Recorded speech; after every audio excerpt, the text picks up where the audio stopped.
السلام علیکم ورحمۃ اللہ وبرکاتہ نحمده ونصلی علی رسولہ الکریم اما بعد اعوذ باللہ من الشیطان الرجیم بسم اللہ الرحمن الرحیم یا ایہا الذین آمنوا استعینوا بالصبر والصلاة ان اللہ مع الصابرین صدق اللہ العظیم۔ میرے محترم دوستو بزرگوں، میں نے آپ کے سامنے دوسرے پارے کی آیت تلاوت فرمائی۔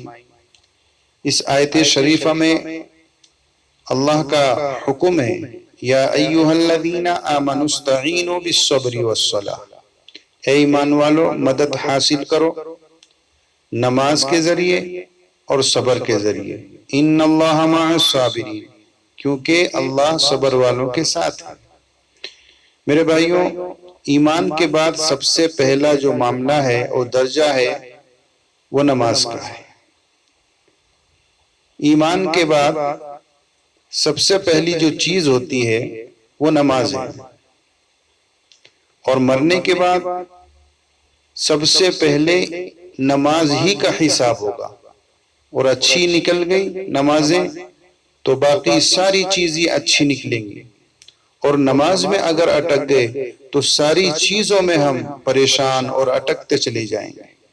اس لیے میرے بھائیوں، نماز کو درست کرنا بہت ضروری ہے۔ آج ہماری نمازوں کی حالت ہمیں اچھی طرح سے معلوم ہے۔ کسی بھائی کو سورہ فاتحہ نہیں معلوم، کسی کو سورتیں نہیں معلوم، کسی کو رکوع اور سجدے کے مسائل نہیں معلوم، صحیح طرح سے ادا کرنا نہیں آتا۔ یہ ساری چیزیں ہیں۔ تو میرے بھائیوں، اس لیے میں نے کوشش کی، ارادہ کیا کہ ماشاءاللہ گھروں کے اندر سارے ہی حضرات موجود ہیں، نماز کے ضروری مسائل بیان کیے جائیں، کیونکہ کچھ بھائیوں کے فون بھی آئے کہ گھروں کے اندر نمازیں ہو رہی ہیں، جماعتیں ہو رہی ہیں، تراویح کی جماعت بھی ہو رہی ہے، سجدہ سہو کا بڑا مسئلہ ہے۔ سجدہ سہو کب کرنا، کب واجب ہوتا ہے، یہ سمجھ میں نہیں آ رہی بات، بڑی دشواریاں ہو رہی ہیں۔ اس کے تعلق سے اللہ نے میرے ذہن میں ڈالی کہ ان ساری چیزوں کو تفصیل سے بیان کیا جائے۔ تو میرے بھائیوں، ایک کلپ میں تو یہ پورا نہیں ہو سکتا، انشاءاللہ پارٹ 1 پارٹ 2 کی شکل میں تھوڑے تھوڑے مسائل نماز کے میں آپ کے سامنے بیان کروں گا۔ تو میرے بھائیوں، نماز کے اندر کچھ تو فرائض ہیں جن کے چھوڑنے سے نماز ہوتی ہی نہیں، نماز دوبارہ پڑھنا پڑے گا، اور کچھ ہیں واجبات جن کو اگر چھوڑ دیا جائے، بھولے سے چھوٹ جائیں تو سجدہ سہو کرنے سے نماز ادا ہو جاتی ہے، لیکن اگر سجدہ سہو نہ کیا تو نماز ان کو چھوڑنے سے بھی نہیں ہوتی، یعنی واجب کے چھوٹ جانے سے بھی نماز نہیں ہوتی اگر سجدہ سہو نہ کیا۔ تو میرے بھائیوں، پہلے میں ان چیزوں کا ذکر کروں جن کے بغیر نماز نہیں ہوتی، تو یہ سن لیجئے، اور ہو سکے تو میری رائے تھی کہ آپ لکھ کر کے انگلش میں جو بھاشا بھی آپ کو آتی یاد کریں، ان کا ذہن میں رہنا بہت ضروری ہے۔ نمبر 1، بدن ہمارا پاک ہونا چاہیے۔ اگر ہمارے بدن پر گندگی لگی ہو، ناپاکی لگی ہو تو نماز نہیں ہوگی۔ دوسری بات، کپڑوں کا پاک ہونا فرض ہے۔ اگر کپڑوں کے اوپر گندگی لگی ہو تو بھی نماز نہیں ہوگی۔ جس جگہ نماز پڑھتے ہیں اگر وہ جگہ گندی اور ناپاک ہے تب بھی نماز نہیں ہوگی۔ اور ستر کا چھپانا فرض ہے نماز کے اندر۔ اب آدمی کا ستر ناف سے لے کے گھٹنوں تک ہے، اتنا اگر چھپا لیا تو نماز ہو جائے گی۔ اور عورت کا ستر ہے سر کے بالوں سے لے کے پیروں تک، پیروں کے ناخن تک سر، یہ پورا ستر ہے، اس کو پورا چھپانا ضروری ہے۔ اگر بال کا ذرا سا بھی حصہ نظر آ گیا تو نماز ختم ہو جائے گی، پھر نماز دہرانا پڑے گا۔ اس کے بعد میں نماز کا وقت ہونا۔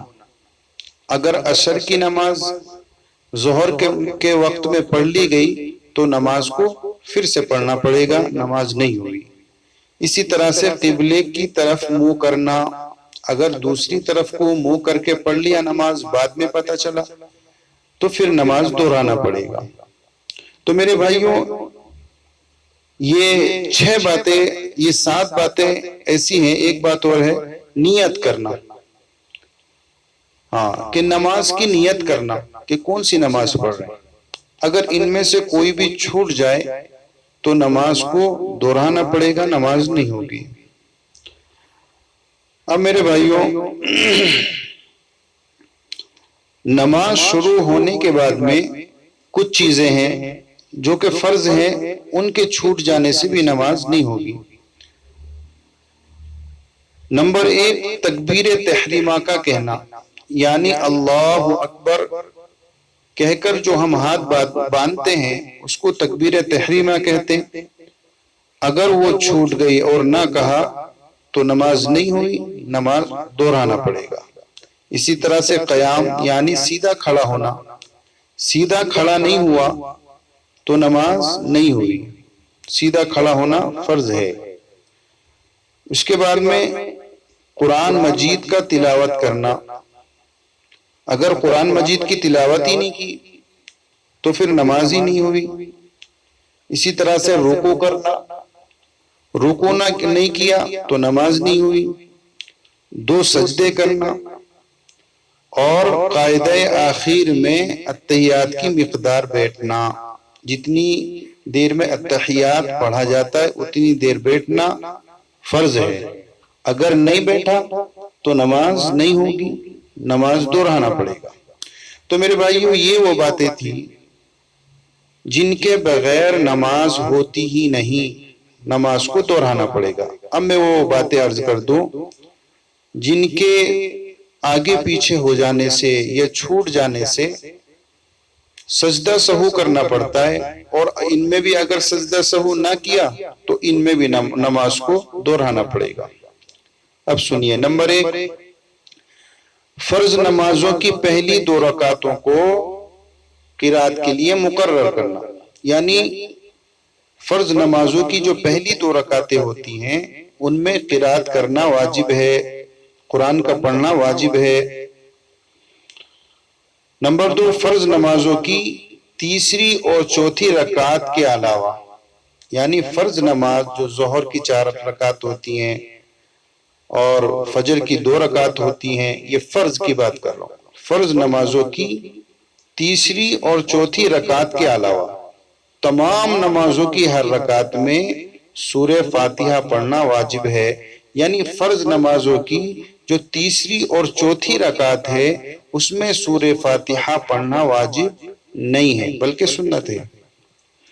اچھا، نمبر 3، فرض نمازوں کی پہلی 2 رکعتوں میں اور واجب، سنت اور نفل نمازوں کی تمام رکعتوں میں سورہ فاتحہ کے بعد ایک بڑی آیت پڑھنا، اور یہ نہ ہو سکے تو 3 چھوٹی آیتیں پڑھنا واجب ہے۔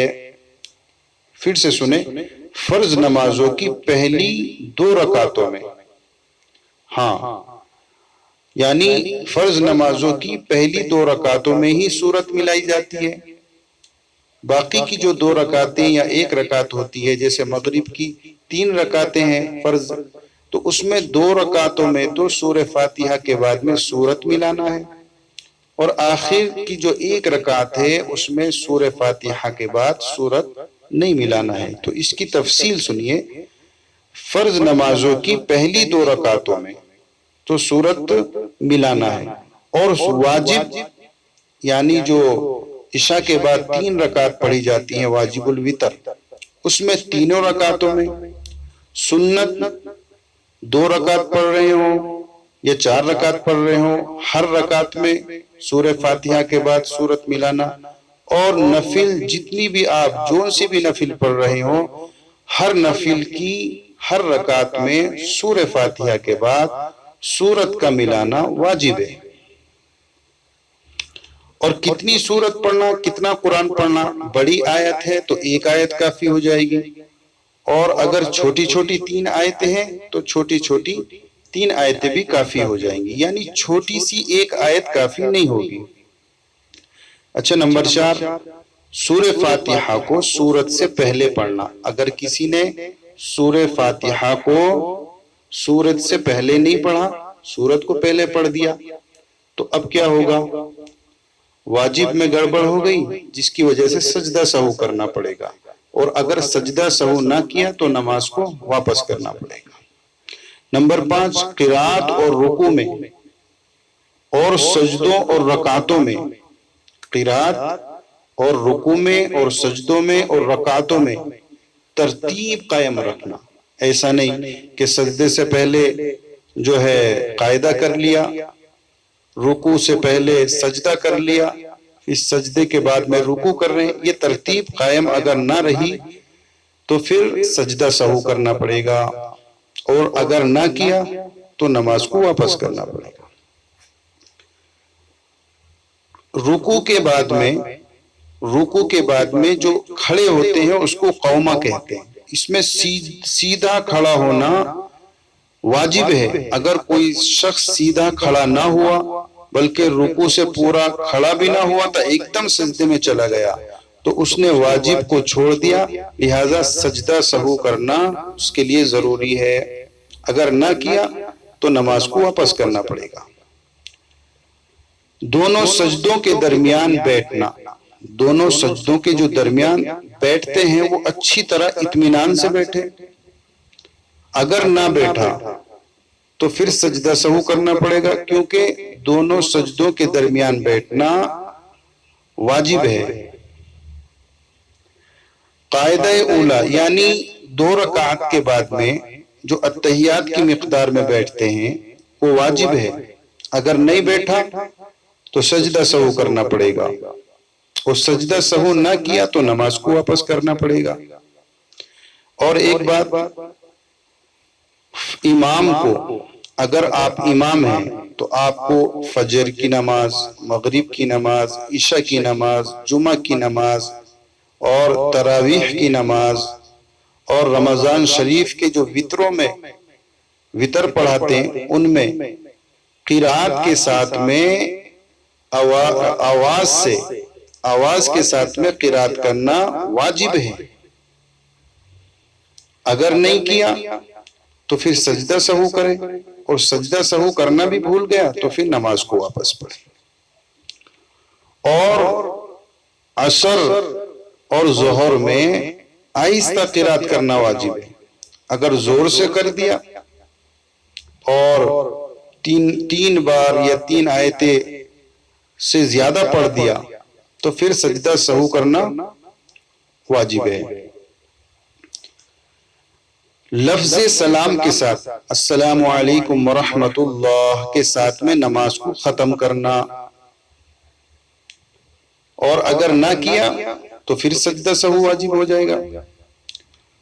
وتر کی نماز میں قنوت کے لیے تکبیر جو کہتے ہیں، یعنی رات کو جو ہم وتر پڑھتے ہیں، پھر سورہ فاتحہ کے بعد میں آخری رکعت میں ایک سورت کو ملاتے ہیں، پھر اللہ اکبر بول کے جو کہتے ہیں اس کو تکبیر کہتے ہیں۔ اگر یہ کہنا بھول گیا تو یہ واجب کا چھوٹنا ہوا، لہذا سجدہ سہو کرنا پڑے گا۔ اور اگر دعائے قنوت ہی پڑھنا بھول گیا تو بھی سجدہ سہو کرنا پڑے گا، اور سجدہ سہو نہ کیا تو پھر ان وتروں کو واپس پڑھنا پڑے گا۔ ان تمام واجبات کا نماز میں ادا کرنا ضروری ہے۔ اگر ان میں سے کوئی بھولے سے چھوٹ جائے تو سجدہ سہو کر لینے سے نماز مکمل ہوتی ہے، اور اگر قصدن چھوڑ دیا تو نماز کا لوٹانا بھی ضروری ہے۔ اب میرے بھائیوں، سجدہ سہو کس کو کہتے ہیں یہ میں آخری بات بتا دوں۔ سجدہ سہو کیسے کریں گے آپ؟ سجدہ سہو کا یہ طریقہ ہے کہ ان چیزوں میں سے 14 چیزوں میں سے، واجبات میں سے، جیسے میں نے ابھی بتایا، کچھ اگر گڑبڑ ہو گئی تو آپ آخری رکعت میں اتحیات پڑھیں، اتحیات پڑھنے کے بعد میں ایک طرف کو سلام پھیریں، پھر 2 سجدے کریں، 2 سجدوں کے اندر سبحان ربی الاعلی پڑھیں 3 مرتبہ، اس کے بعد میں بیٹھ جائیں، پھر التحیات پڑھیں، پھر درود شریف پڑھیں، پھر دعائے معصورہ پڑھیں، پھر دونوں طرف کو سلام پڑھیں۔ اس کو کہتے ہیں سجدہ سہو۔ اب میرے بھائیوں، سجدے سہو کے اور بہت سارے مسائل ہیں ابھی باقی، یہ میں نے ویڈیو لمبا نہ ہو جائے اس لیے مختصر اور موٹے موٹے انداز میں آپ کے سامنے پیش کیا ہے۔ انشاءاللہ پارٹ 2 میں، پارٹ 3 میں اور تفصیل سجدے سہو کی اور نماز کی آئے گی، ضرور سنیں اور ان بہترین باتوں کو اور قیمتی باتوں کو اپنے دوستوں میں، اپنے رشتہ داروں میں ضرور پہنچائیں۔ یہ آپ کا فرض ہے، میرا فرض تھا آپ تک پہنچانا، اور آپ کا فرض ہے آپ کے جتنے جاننے والے ہیں ان تک پہنچانا، یہ آپ کی ذمہ داری ہے۔ اللہ رب العزت ہم سب کو عمل کی توفیق عطا فرمائے۔ السلام علیکم ورحمۃ اللہ وبرکاتہ۔